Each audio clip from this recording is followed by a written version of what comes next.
2006, a young Welshman, Elfyn Evans, started his career in rallying. 18 years on, he's first over the ramp at Casino Square for this year's Monte Carlo Rally. Let's go and talk to him.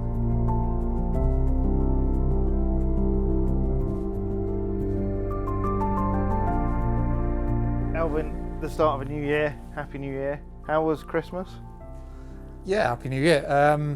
Of course, there was a bit more going on than normal during Christmas. Obviously picked up an injury early in the off-season, so that wasn't the ideal way to spend downtime. But, you know, the positive thing is that we're over it now, pretty much. You know, okay, there's a little bit to go yet to be fully back up to strength, but let's say the pain is gone and it should be no problem to start the year, so all good from that side. Did it get you out of the washing up on Christmas Day? It did a little bit, yeah. I milked it for a little while. Yeah, I'm sure. But the important thing is, you know, these cars do generate quite a lot of G in them and some stresses and strains, but you're pretty confident, even if we had a dry Monty, it won't affect you. I'm quite sure. I had 2 days in the car last week now, not consecutive days, but there was only a day's rest in between and felt really nothing behind the wheel, for sure. Like my back and things were, you know, I notoriously get a bit of a tight back anyway, and that was, you know, a little bit sore for a day or so, but then fine. So yeah, I don't expect any issue from now on with it. Really, it should be back to normal. Good. And what about this year? What are the thoughts? And firstly, when did you find out about Calais' decision to sort of take this part programme this year? It's all been a bit quiet, and it was more rumour that I heard more than from an official source. And actually, the official confirmation really came quite late. But then I sort of, when I started to hear it, it's sort of not really my concern in a way, you know, what Calais is up to. Of course, we want for the best for the team. That's natural, and of course he's a key player in the team. But from a personal point of view, you know, we still have to go about our preparation and our approach to rallies in exactly the same way. So it doesn't really change a huge amount for me. But of course, it perhaps changes the way the team will structure things moving forward a little bit. Yeah, I think, you know, I remember when I was young, and you probably wouldn't believe this right now, but I was actually quite quick at 100 metres. And in my school, there was a lad called Nathan Owen, and he was always probably half a second quicker than me. I always finished second, he always finished first. And I remember one sports day, he was ill. And it was like, oh my God, this is it, this is my chance. And I won, and won quite comfortably. But and I'm not saying that we're in the same position, but my kind of mentality going into that was suddenly like, wow, this is an opportunity. Is there an element of that? You know, Calais has, okay, it's not fair to say he's dominated WRC for 2 years, but he's been the kind of benchmark, if you like. I mean, is there that sense of this is an opportunity that he's not there? I mean, it's yes and no. Of course, when you take two of the, let's say, the most successful world champions in the last decade, which is Seb and Calais, and put them both on part programs, it of course opens up the door for the rest of who's left. Yeah. But I don't think it ultimately will change the speed of the championship. One of those two guys is anyway going to be at every round.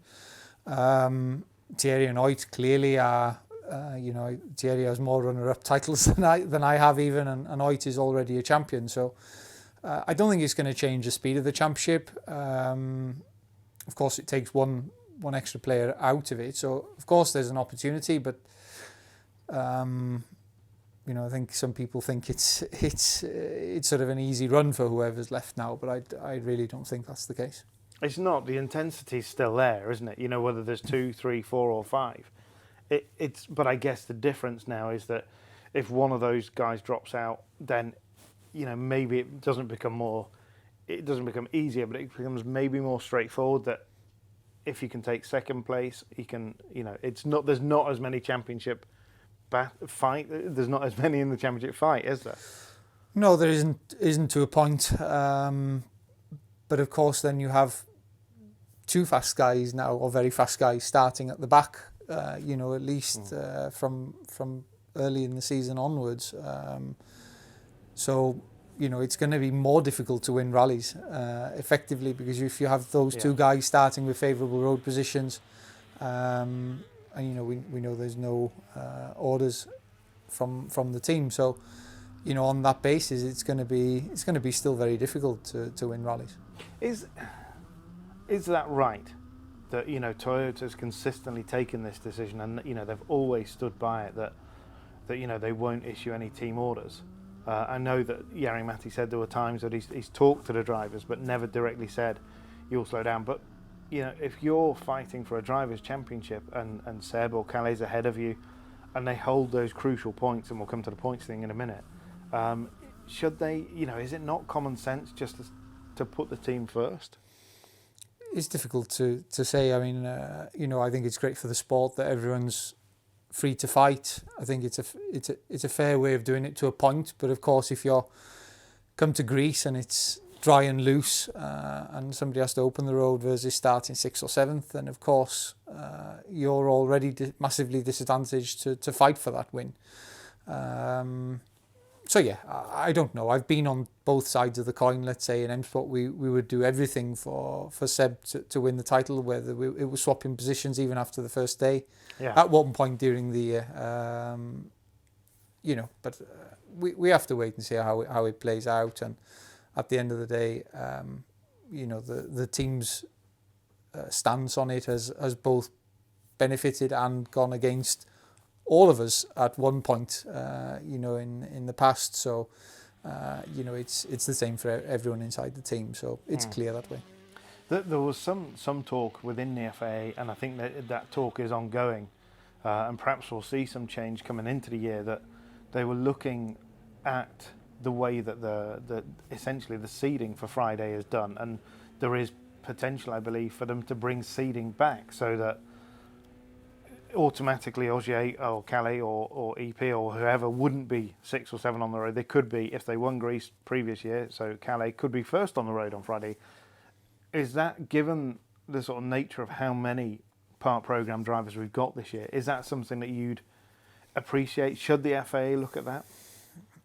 It's not been something that's completely fair in the past, I think, but the teams have exploited it almost so far now that there's so many, like you say. It's hard to call it, but of course, in a way, when you're fighting for the title and maybe there's going to be 3 or 4 realistically this year, and therefore then you always start first. And if you have no chance to win the rallies on that basis, it's going to be tough. And it is, rallying's a nuanced sport. It's a complicated sport. We almost don't need these guys coming from the back, winning rallies and then disappearing for another bunch of rounds. It complicates it, doesn't it? It's not a sort of a pure championship fight. You could argue, but I guess the guys that are taking advantage of it have had to be through it themselves, so they know what it's like. It's not their fault. It's just the way the rules are. I think there's nobody that's called more for it than Seb, and of course now he's taking some benefit from the situation, and why not after putting 10, 12 years on the wrong side of that, let's say. But those guys have had to deal with it, and it seems like we're going to have to deal with it as well.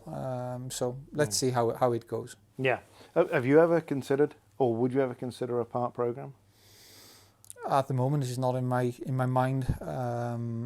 Naturally, when you still have the desire to win the title, it can't be something that enters your mind.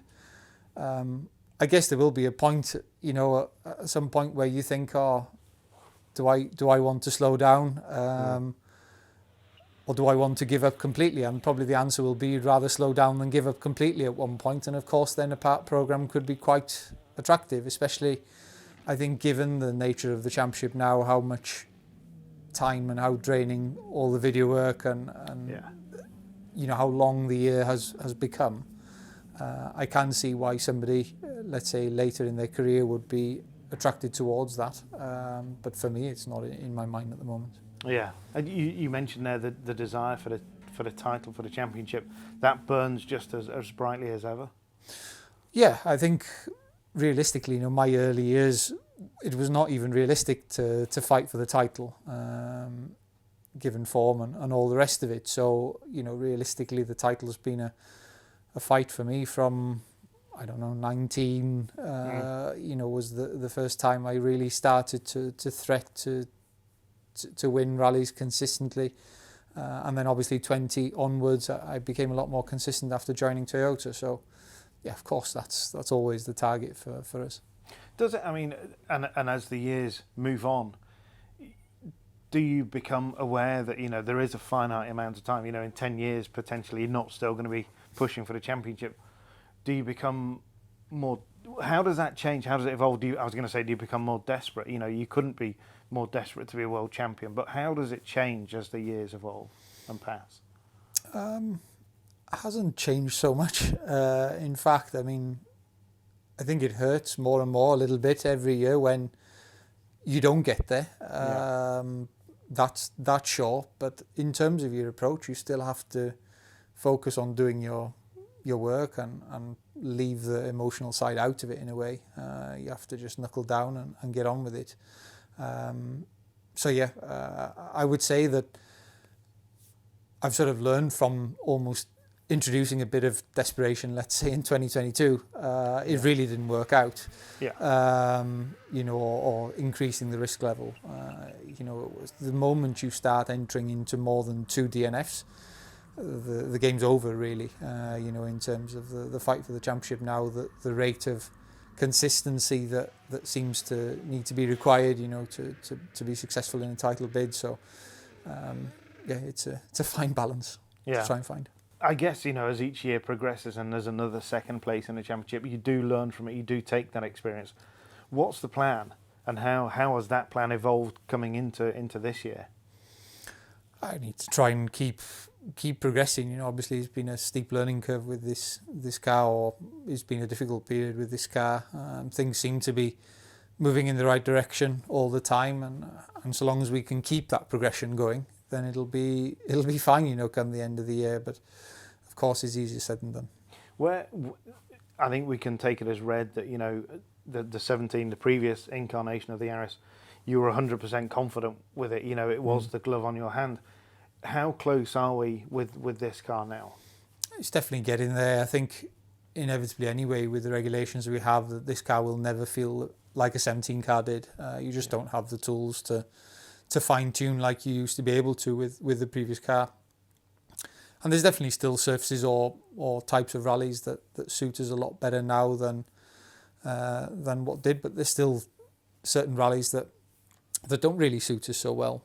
That we're still struggling to find the magic window with, well, both myself and the car, to be fair. So it's those rallies that we really ought to try and concentrate on to make sure we come out on them well. You talked a little bit earlier, you touched upon the work involved in the championship now. It just never ends, does it, with the onboards every night. Does that detract a little bit from the enjoyment from when you perhaps first sort of started in WRC? I was probably one of the ones that was already doing it a lot. I sort of came up from the 2012, that was my JWRC year, and that was really the time when video really started. I guess they say Micra and those guys really started it around 2010, 2009, that sort of era. And of course it's become more and more as people have found more and more benefit to do it. But of course it does change how your year looks, especially away from rallies, depending on how much time you're willing to invest in it. Of course, I'm one of the ones that does tend to invest quite a lot of time in it. Some can get away with less, but for me, this is what's required to try and win. And while you're in it, and that's how it is for me. I can imagine. You are intense in your preparations. Is it the thing that you'll come from Monty and then almost immediately looking at Sweden from onboards from last year? And is there a sort of structure to your day that you do at a training? And then is it a 9 to 5 job that you will literally sit in the room, look at the videos? The diary is rare to work out exactly like that. There's always things happening, let's say, but yeah, most days start early, either on the video or training, depending on what's happening that day. I don't tend to have a carbon copy schedule, but yeah, obviously looking at the video all day throughout the day is quite boring, so that's I try and avoid that, but it's easy enough to break it up with some training in the middle. So yeah, that's what a typical day looks like. Pretty boring, really. But when you, taking you back now 18 years, when you were doing the Astra stages in that Micra, could you imagine, could Elfyn Evans sat in that car, could you imagine 18 years on that you would be first over the ramp in Casino Square at the start of the Monte Carlo rally? No, probably not. That's fair to say. I think probably because of my upbringing, I was quite realistic from that side as well. You know, I think that there was, of course, you always hope and dream a little bit as a kid. But yeah, I think I really knew deep down that the chances were very, very slim. And especially the pace I showed in my very early year in that Micra. You were looking after the car. I don't think nobody thought that I was going to end up being first over Casino Square in Monte Carlo, to be fair, but it sort of got there in the end. Well, and that belief, I mean, you know, M Sport, your grounding in M Sport was tremendous. You know, everything that you learned from there, you matured. But really, you know, we've talked a lot about the step that you took when you went to Toyota. Was it that step into Toyota that you really started to think, now, championship? I guess it was quite strange circumstance with COVID and all the rest of it. And okay, there wasn't as many rounds that year, but somehow when you got to the end, you were leaving the championship, it almost happened quite quickly and quite unexpectedly. You know, I think my individual targets of trying to challenge for victories had already switched quite a lot from 18 to 19. You know, Corsica, for example, and Sweden when I won quite a few stages that year. You know, I think the shift towards the attitude to win rallies had changed quite a bit then. But I don't know really even if now I really focus that much on championship. It's more about just getting the best out of every rally. Yeah. And seeing what comes at the end of it, really. Yeah. I mean, there's a lot made of everything that went on in 16 for you. And we've seen this year, Formo, Adrian Formo is back after a year out winning the British Championship. Certain parallels that you can draw between yourself and him. Looking back, this is something we've discussed before. Yeah. What do you think? Did it help? Was it something, or would you have made it anyway? Very difficult to say. Very, very difficult to say. I think there was certain challenges anyway during that year that didn't, you know, during 15, let's say, that didn't help contribute towards the place I'd found myself in. Definitely at the time I felt it was grossly unfair. But, you know, it was what it was at the end of the day. I don't think that year in 16 definitely didn't do any harm. You know, it definitely realigned the desire to win again, which I think was Malcolm's goal ultimately. And there was a lot of positives to take from that.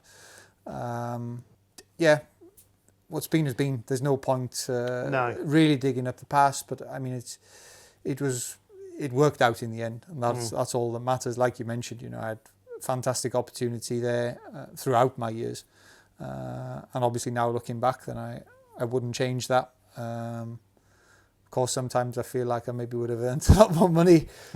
Things been a bit different in my early careers, but you know, it all worked out in the end. Yeah, no, it absolutely did, and it brings you to this point of Monte Carlo 2024. What's the thought process going into? Is Monte one that you can enjoy? Not while driving normally. You know, there's the odd dry stage that seems a bit of a novelty then at that time, especially going back up north now. It's inevitable we're going to get some wintry conditions. It's almost unheard of to have no wintry conditions up north. And yeah, with the sort of icy conditions and especially the nighttime driving, you can imagine the stress of doing the tyre choices and everything is always pretty high. So yeah, it's really difficult to enjoy you don't enjoy the moment of driving, let's say, as much. You almost enjoy the challenge more than the driving on a rally like Monty normally. Yeah. No, explain that feeling. We're in the middle of winter here in Wales, and there's a bit of ice around on the roads, and we've all had that moment where the car's gone from under you, but we've never been on sort of semi slicks, and in a Rally 1 car, when you feel it lock up under braking, I guess you don't really have time to think, do you? No, you have to try and react the best you can, and of course you have notes from the gravel crew, so that can be a help, but of course things can change, so you're always on your guard, as it were, especially if you've had, let's say, an unexpected patch of ice or a slippy corner. So yeah, it's not an easy rally. You kind of have to feel your way through it or judge your way through it, and of course it's so easy to just make that one little slip up, and yeah, we've all been there. Started the year on a bad foot is never the nicest way to start, but the reality is it's a very fine line in Monty. Yeah, and that will perhaps impact on the approach. That a podium would be a solid result to start the year, wouldn't it? It would be, but of course we're in the business where you have to win the championship. Yeah. So it goes back to the same thing. You do the best you can. If you're going to go there to make sure you get round, you're going to finish 6th or 7th. That's the reality.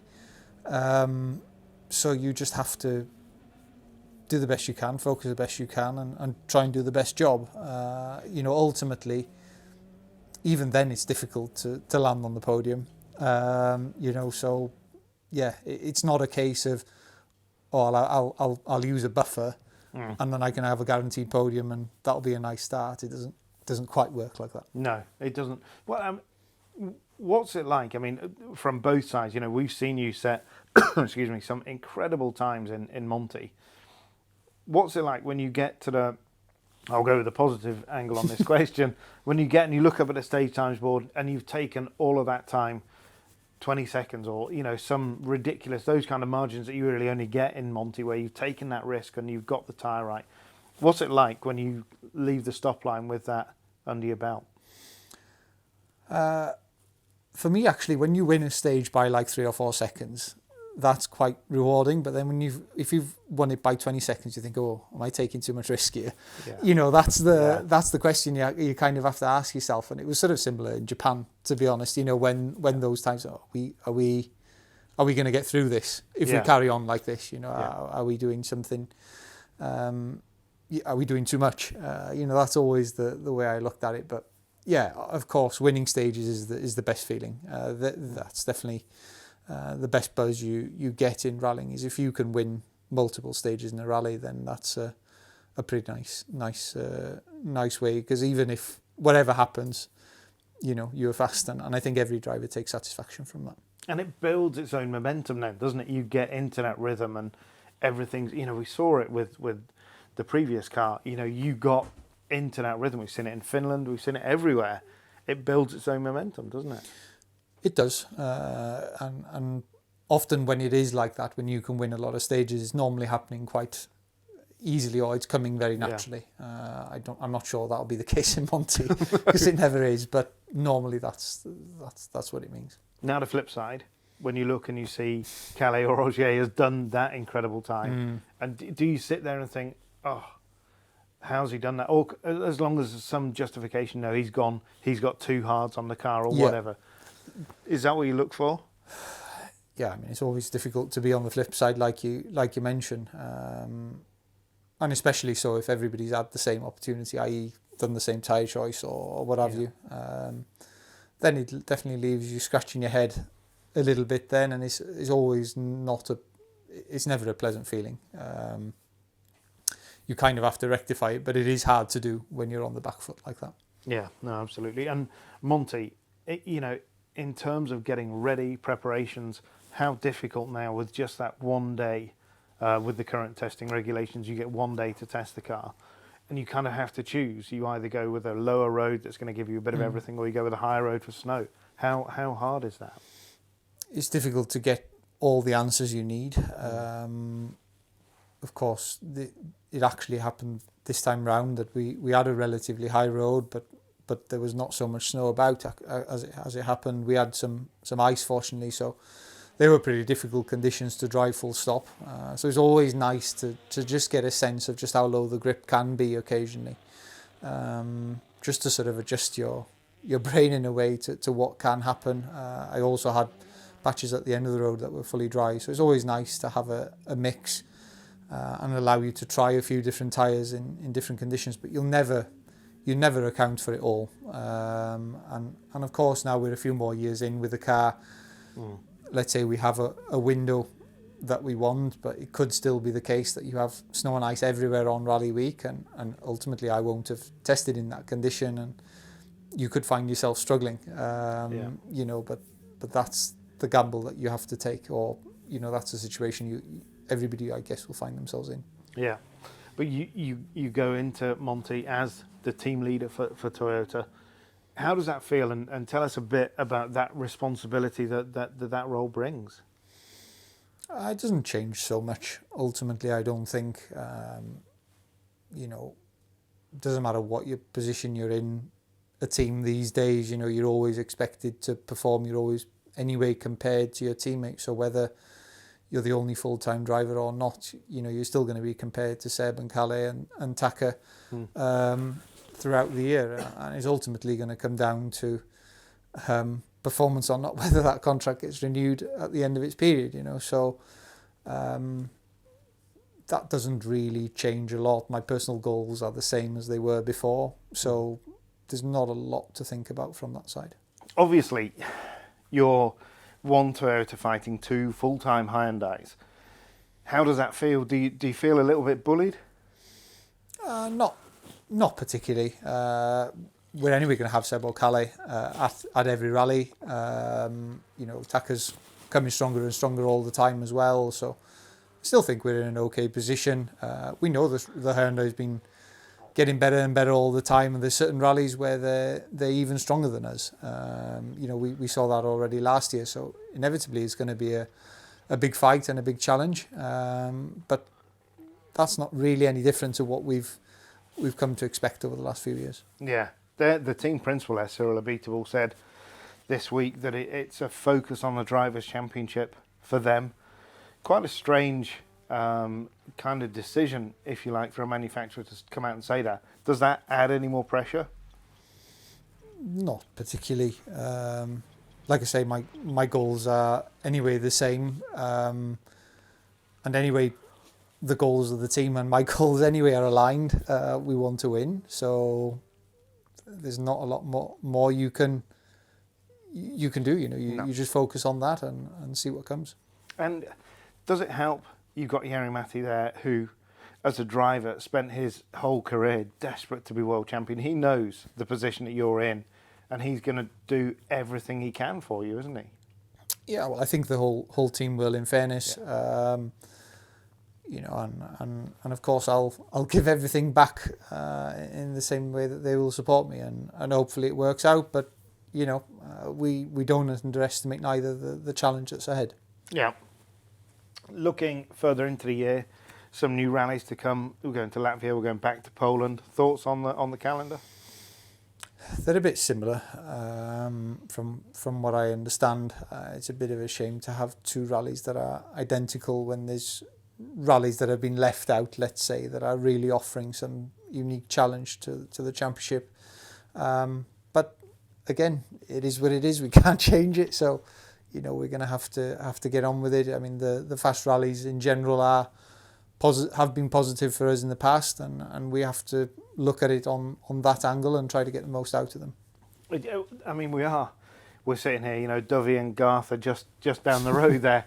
How difficult is it? You know, you live in the heart of Wales Rally GB. You know, almost every day, I'd imagine you're reliving that incredible glory of 17 and stuff. How difficult is it to live in the middle of that and to know that what the rally world is missing is all around us here? Yeah, it's all around, but somehow it feels far away as well with the level of effort that there is to bring it back. I think it's just been pinned on the Welsh Government, and ultimately it's not the position of the Welsh Government bring rallying back to the UK. So it's a shame, but I think there's been enough said on the topic. We know how everyone feels about it, but it doesn't seem like a lot has been done about it at the moment. No, just I mean when. One of my strongest memories, of course, is the donuts in the middle of Llandudno.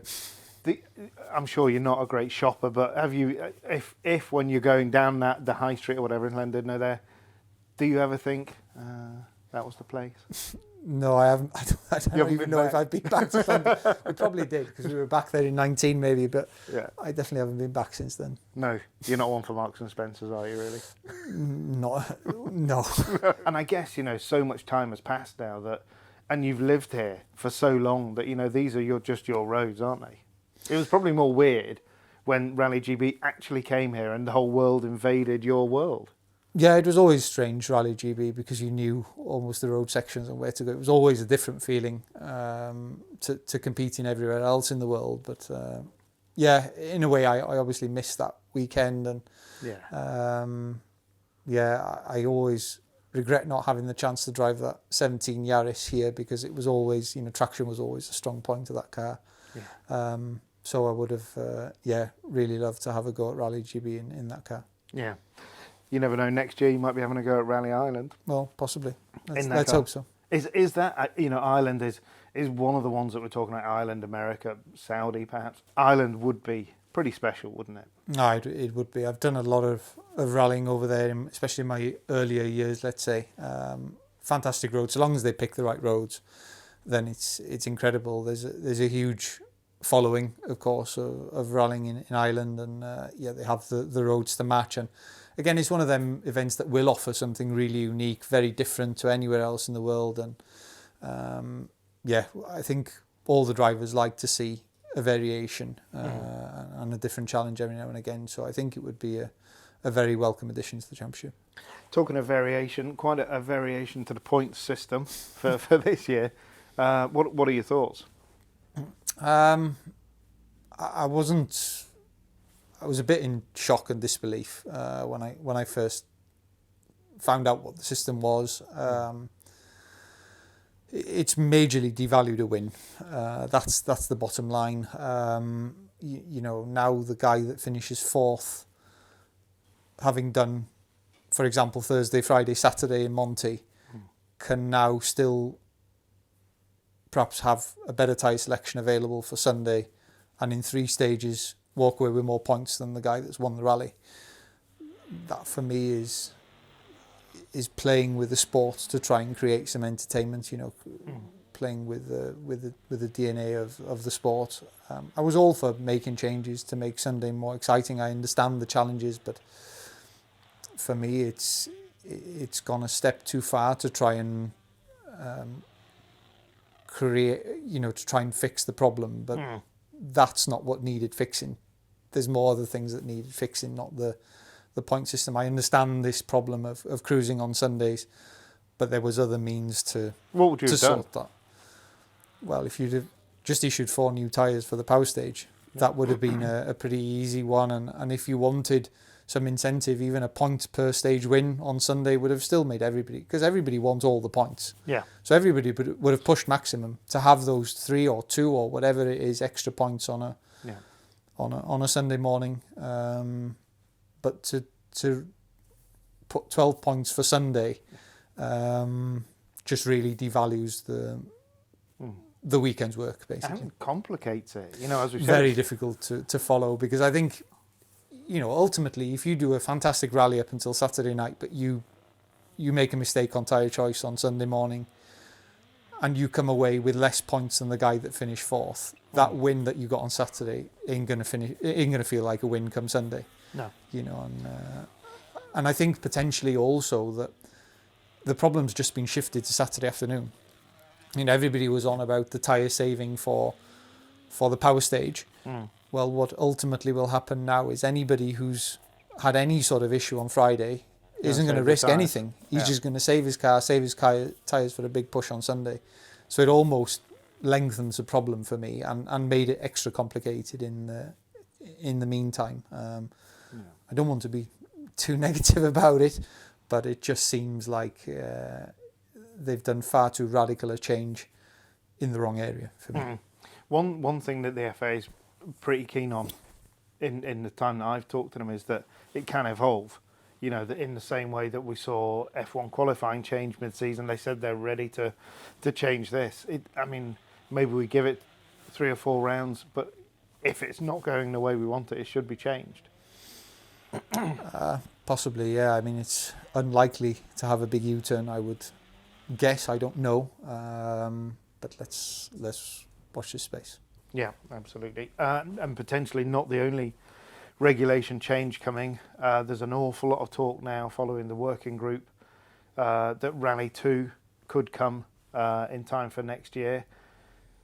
What are your thoughts on that? I mean, that, you know, a huge change in terms of the car that you'd be driving. Yeah.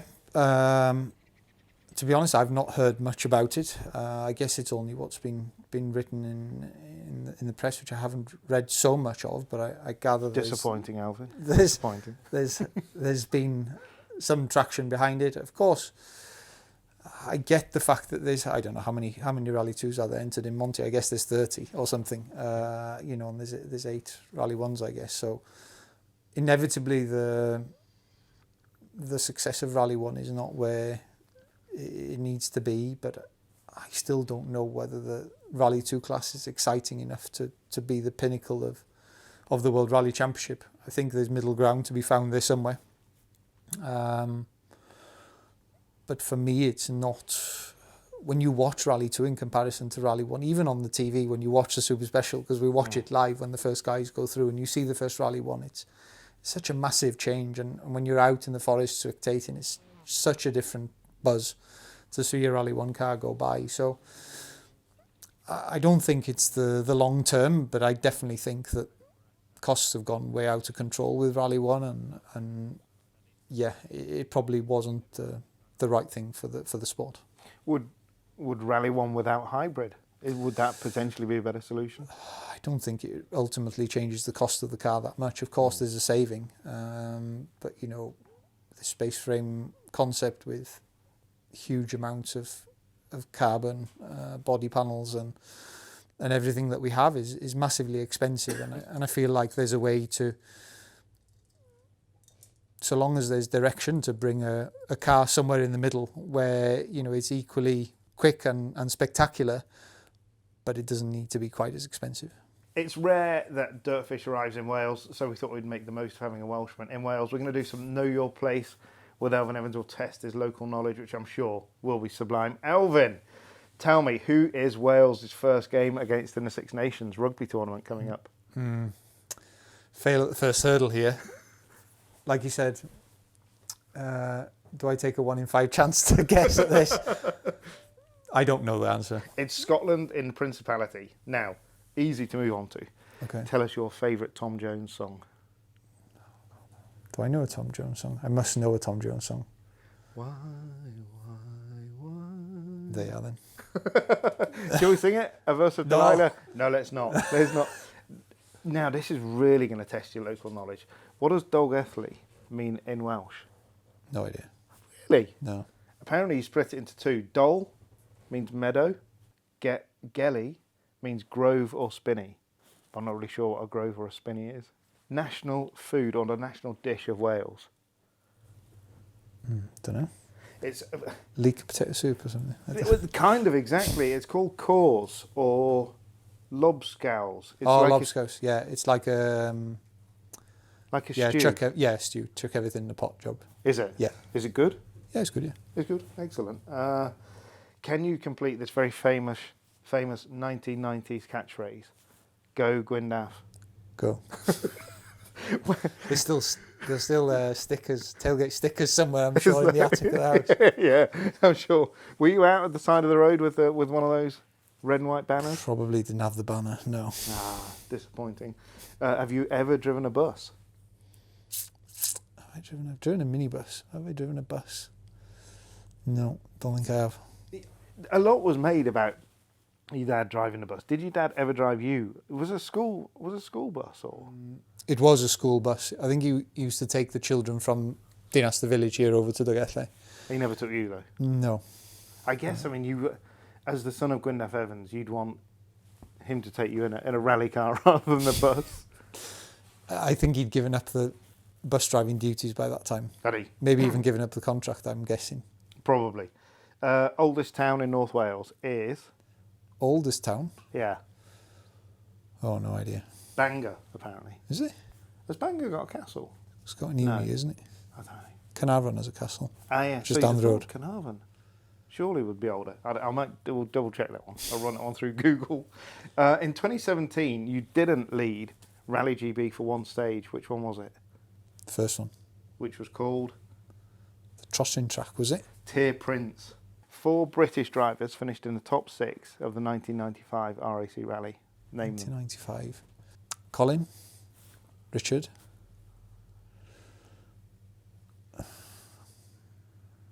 '95. There was more than one McRae there. Oh, Alistair. Who else would have been at that time then? This is looking quite bad now. Someone in a Formula 2 car, no? Somebody who's quite good that you know quite well in a Formula 2 car. Was Dad in the top? Was he? Yes. He was Somebody sixth. else in a Formula 2 car? No, your dad, Gwyneth was 6th in the F2 car, Okay. which I got to say I'd forgotten as well, but probably less important that I'd forgotten than you. Barrabrith or Welsh cake? Or Barrabrith. Really? Yeah. I got it right. Barrabrith. Barrabrith. Well, that renders the next question of Welsh cake hot or cold kind of useless. Does it improve the Welsh cake if you heat it up? Yeah, marginally, yeah. Yeah, a little bit. Makes it a butter bit softer, on. yeah. Pick one of the two to have in your team. Alan Wynne-Jones or Sam Warburton? Oh. Alan Wynne-Jones, I guess. Gareth Bale or Ryan Giggs?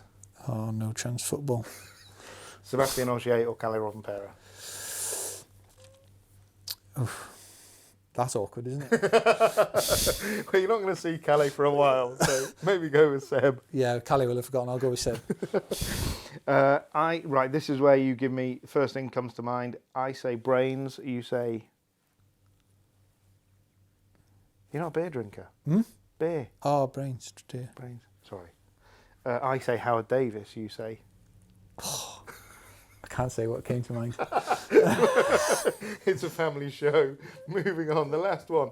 I say Monte Carlo. Character, that was the answer. Character, that's right, character. I say Monte Carlo, you say... Ice. Victory. Oh, victory. Now the last question. I failed at them, didn't I? No, not at all. Quick fire. You have one car and one stage. What do you choose? One car, one stage. That's a difficult question, isn't it? I would go with one of the Ulster stages. Really? Maybe Torhead or something like that. Oh, there was a stage before Torhead, the one I retired on. I don't remember the name of it. I retired with a water pump in the R5 on the Circuit of Ireland. I would go with that stage. Wow. Wow. Yeah, Not and Garth then. No. And I would go with a, I don't know, like a Formula 2 car, proper sorted Formula 2 car.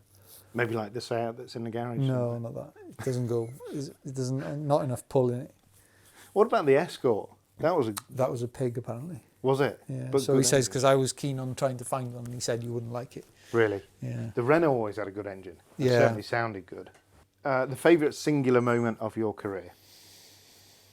I guess if it's just pure favourite moments, I guess is Rally GB win. Yeah. Favourite sport which doesn't involve wheels? Doesn't involve wheels. Yeah. Oh, Jesus. Rugby, I guess. Favourite Group B car? Well, you weren't really a big huge, group. not a huge Group B fan. Quattro, I guess. Yeah. Favourite Group A car? Impreza. Yeah, gotta be. Favourite F2 car? Difficult question. Looks the Seat. Yeah. Yeah, that last Evolution did Yeah. look stunning, didn't it? Yeah. Yeah. Favourite place to go mountain biking? Well, somewhere around here. Anywhere around here. Yeah. It's all good. Pick one new country you'd like to WRC round to visit. I'm keen to go to America. Good. I've actually flown through America, but never been in America. Seriously? Seriously, yeah. Seattle's good. You should Yeah. come. You're always welcome. Seriously, you're always welcome. Your favourite TV programme? I don't really watch a lot of TV. And a programme, what does a pro... You're not an EastEnders man, are you? Not an EastEnders man, no. I watched a few things on Netflix, but Yeah, nothing of... I could live without it at the same time. Yeah. Your favourite sandwich? Sandwich. There's not a go-to. These are difficult questions, aren't they? Bacon and egg. Ooh, there's a great place just next door. Yeah, Yeah, it is. stopped there a few times. And favourite singer, band or artist? You're not really a huge No. music fan. No, moving on. Moving on. Back to Tom Jones, obviously. Your favourite Welsh phrase? What do you say most often in Welsh? and Oh, what does it can't mean? be repeated. I'm sure. And the one thing you're looking forward to most about 2024? Is this a trick question? No. Are you? No. Is this the one where I'm meant to say lifting the World Championship trophy or Yeah, something? Is it? victory. That's what we're looking forward to. No, absolutely anything. Just getting back in the car. Yeah. Yeah, that's it. These cars are that special, aren't they? You know. Yeah, no, I mean, that's the best part of the job. So, yeah, and by the sounds of it, we need to make the most of it. Absolutely. Elfyn Evans, you're a star. Cheers. Thank you very much.